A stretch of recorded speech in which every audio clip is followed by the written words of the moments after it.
Several important conclusions follow from the fact that we are composed of body and soul. First, we are affected by what takes place in our body as well as in our soul.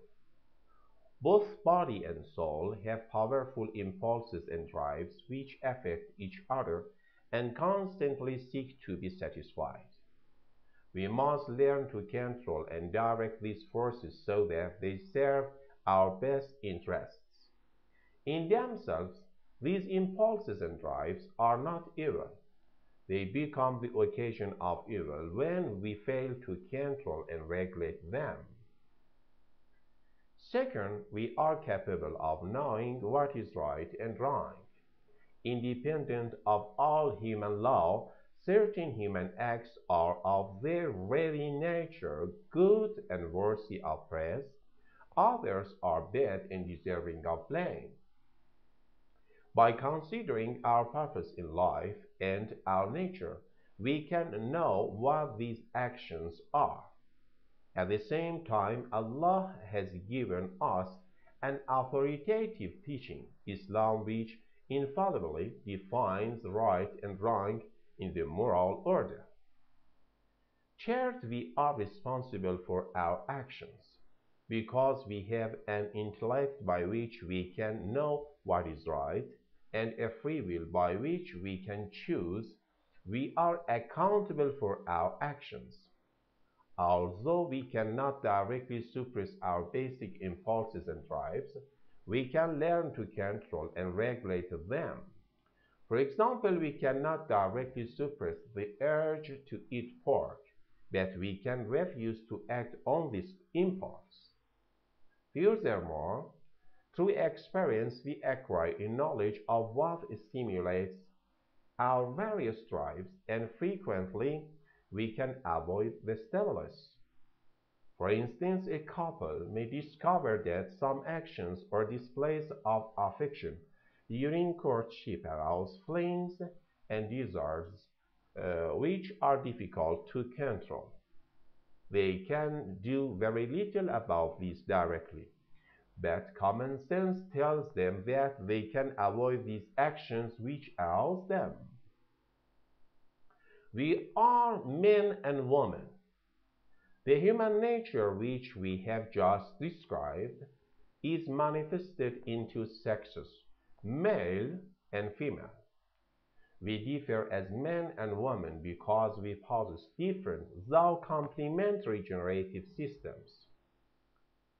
It follows that each has a different function in regard to the conception, birth, and rearing of children. This is the real meaning of the much obvious term sex.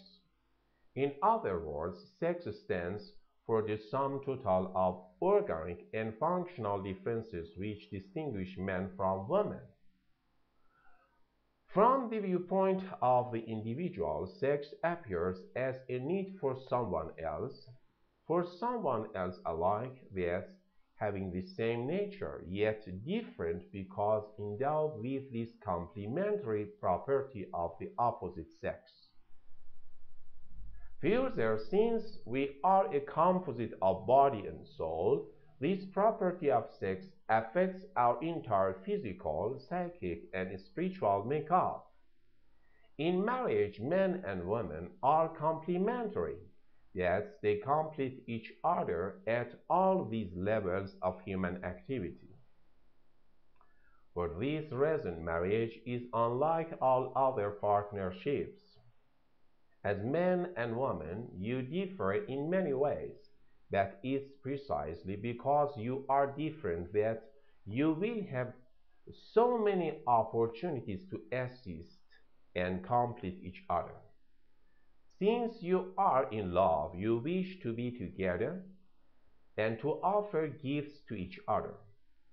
In the lifelong companionship of marriage, you will be daily giving of your manliness and your womanliness gifts which only you can give and receive. We are equal but different. According to the divine plan, As men and women, you are absolutely equal in your personal dignity as creatures of Allah and children of Adam and Eve. You are absolutely equal in relation to the final purpose of life, which is everlasting union with Allah in the happiness of heaven. However, you do differ in your relationship to reproduction and to all that is associated with this process. To be specific, how does this affect you as men and women? Woman is made for motherhood. Her development is centered around this function from the moment of conception in her mother's womb. Every organ of her body bears the stamp of her distinctive reproductive purpose.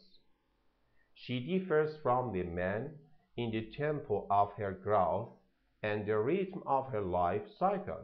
Because she is composed of body and soul, her emotional, intellectual, and spiritual activities tend to be distinctive of her sex. The man is made for fatherhood. He likewise develops according to his separate pattern on the physical, emotional, intellectual, and spiritual levels.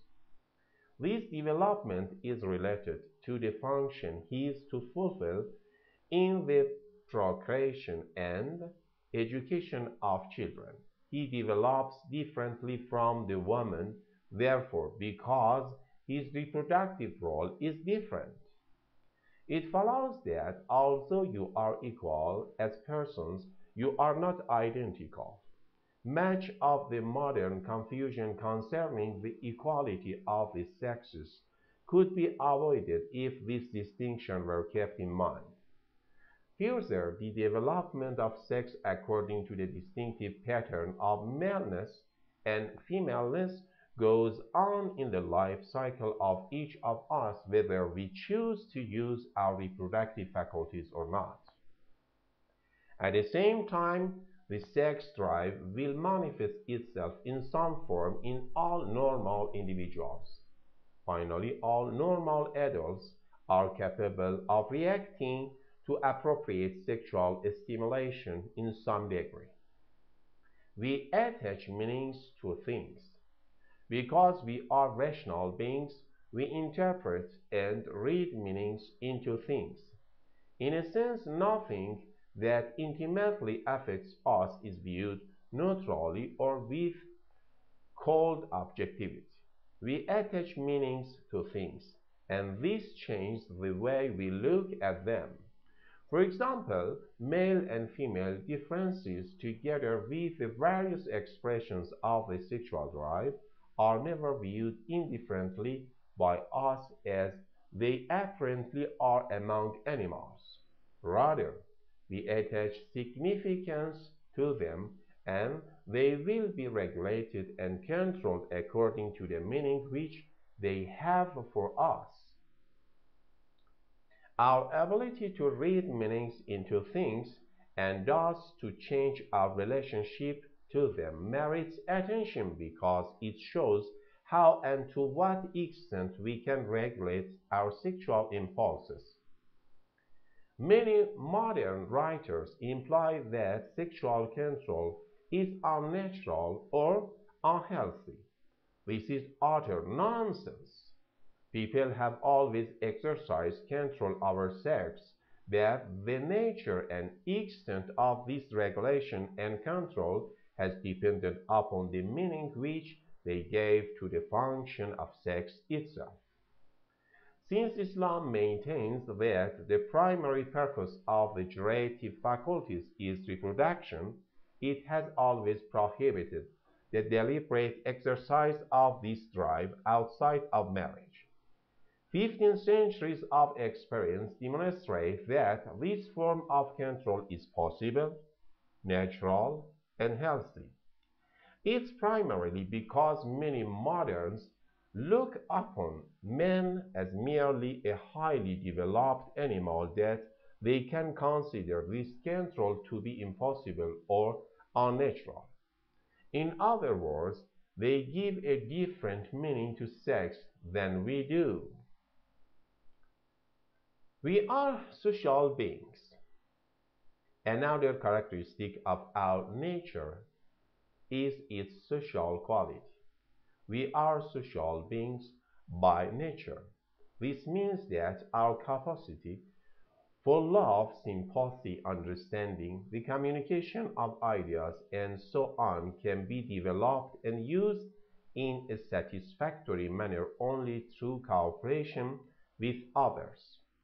In short, we are so constituted that we need society and association with others in order to lead a full life. Further, as rational creatures, we are capable of love and of communicating goodness to others. It should be obvious how perfectly this social aspect of your nature will find expression in marriage. Here, your capacity for love, sympathy, understanding, and communication, together with your mutual reproductive incompleteness, will find fulfillment in a unique union which makes you two in one flesh. We are elevated by grace. Finally, our nature is capable of being elevated to a supernatural state. When Allah created man, He endowed human nature with a higher kind of life, a supernatural one. It's our supreme privilege and duty to protect, foster, and develop this spiritual life within us by avoiding evil and doing good. Through the sacrament of marriage, you will receive the special spiritual helps and graces which you need to reach perfection as husbands and wives, fathers and mothers. Our goal is paradise. We have considered where we came from and what we are. Now we want to know where we are supposed to be going. Briefly, we are created for an eternal life in paradise. The purpose of our earthly life is to love, honor, and serve Allah in this world so as to be happy forever with Him in the next. How do we serve Allah? By fulfilling our role or vocation in life to the best of our ability and in accordance with the divine plan made known to us through the Islamic teachings. For all men of every condition and in whatever honorable walk of life they may be, can and ought to imitate that most perfect example of holiness placed before man by Allah, namely the Holy Prophet of Allah Muhammad sallallahu alaihi wasallam, and by God's grace to arrive at the summit of perfection, as is proved by the example of His saint progeny and righteous believers.